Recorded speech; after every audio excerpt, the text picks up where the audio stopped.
ক্ষমতাচ্যুত প্রধানমন্ত্রী শেখ হাসিনা, সাবেক স্বরাষ্ট্রমন্ত্রী আসাদুজ্জামান খান কামাল ও সাবেক আইজিপি চৌধুরী আব্দুল্লাল মামুনের বিরুদ্ধে আনুষ্ঠানিকভাবে শুরু হলো জুলাই আন্দোলনের মানবতাবিরোধী অপরাধের মামলার বিচার।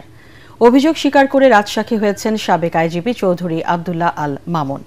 তাদের বিরুদ্ধে অভিযোগ গঠন করে সূচনা বক্তব্য ও সাক্ষ্য গ্রহণের দিন ঠিক করেন বিচারপতি গোলাম মুর্তজা মজুমদারের নেতৃত্বে ৩ সদস্যের আন্তর্জাতিক অপরাধ ট্রাইব্যুনাল। আরও জানাচ্ছেন হুমায়ুন চিস্তি।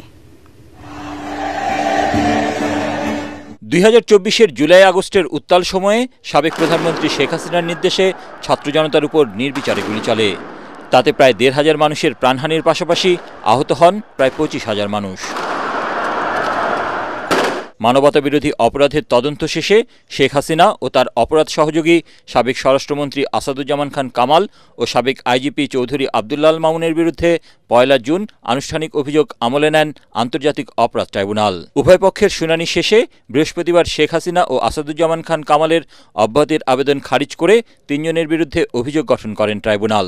তিনি আইন শৃঙ্খলা রক্ষাকারী বাহিনী এবং সংশ্লিষ্ট বাহিনীগুলোকে সুস্পষ্টভাবে নির্দেশ দিয়েছেন আন্দোলনরত ছাত্র জনতাকে হত্যা করার জন্য, নির্মূল করার জন্য লেথাল ওয়েপন বা মারণাস্ত্র ব্যবহার করে তাদের হত্যা করা এবং নির্মূল করার জন্য তার এই অর্ডার স্বরাষ্ট্রমন্ত্রী আসাদুজ্জামান খান কামাল এবং আইজিপি চৌধুরী আব্দুল্লাল মামুনের মাধ্যমে সমস্ত বাহিনীগুলোর কাছে কনভে করা হয়েছে।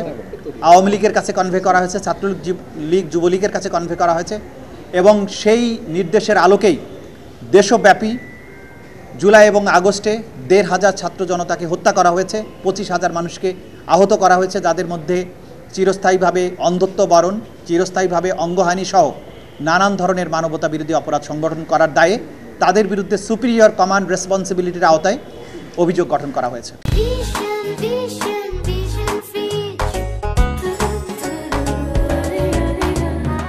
৩ আসামির বিরুদ্ধে হত্যা, উস্কানি, ষড়যন্ত্র সহ মানবতাবিরোধী অপরাধের সুনির্দিষ্ট ৫টি অভিযোগ আনা হয়েছে। আগামী ৩রা আগস্ট সূচনা বক্তব্য উপস্থাপন ও ৪ আগস্ট সাক্ষ্য গ্রহণের জন্য দিন ঠিক করেছেন আদালত। আর আসামি চৌধুরী আব্দুল্লাল মামুন রাজসাক্ষী হওয়ার আবেদন করলে ট্রাইব্যুনাল তা মঞ্জুর করেন।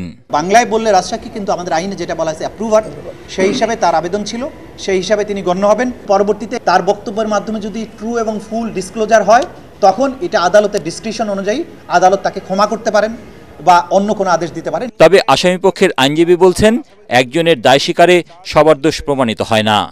শেখ হাসিনার আইনি লড়াই এখনো শেষ হয়নি। ১০ জন আসামির মধ্যে একজন স্বীকার করতে পারে, তার ভিতরে হয়তো কোনো রকমের অপরাধ থাকতে পারে তার ব্যক্তিগতভাবে, অন্য আসামিদের তো দোষ নাও থাকতে পারে।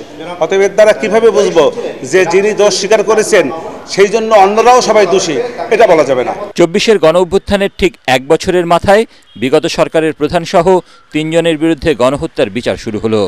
অভিযোগ গঠনের একদিন আগে জুলাই গণহত্যা নিয়ে আন্তর্জাতিক গণমাধ্যম বিবিসির প্রতিবেদন এই মামলায় যোগ করেছে নতুন মাত্রা।